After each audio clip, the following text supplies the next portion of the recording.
Hello बच्चों, let us read the question first. Inland fisheries is referred to culturing fish in fresh water, trapping and capturing fishes from sea coast, deep sea fisheries और extraction of oil from fishes. Inland fisheries हम इनमें से किसको बोलते हैं ये हमें समझना है. बहुत ही ज़्यादा important concept है inland fisheries का, इसको हम समझेंगे.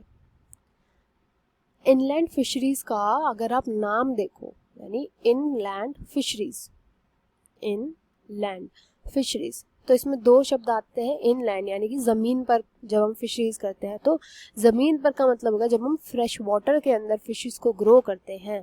फ्रेश वाटर में जब फिशेस को ग्रो करते हैं तो उसको हम बोलते हैं इनलैंड फिशरी. अब इनलैंड इसको क्यों बोला गया है कि देखो जब फिशेस को ग्रो किया जाता है तो वो फ्रेश वाटर में भी ग्रो करे जाते हैं और वो सी एंड ओशन, समुद्र और जो ओशंस होते हैं इनमें भी हम ग्रो करते हैं.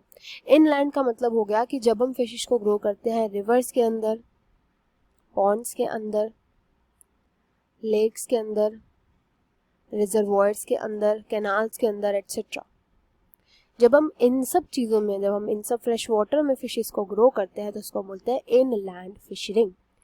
तो क्योंकि फिशेस यूजुअली हम ग्रो करते हैं सी ओशन में, इनलैंड फिशरिंग जो होती है, इनलैंड फिशेस जो होती है जो हम ग्रो करते हैं, ये यूजुअली इनकी यील्ड जो होती है ना थोड़ी कम होती है.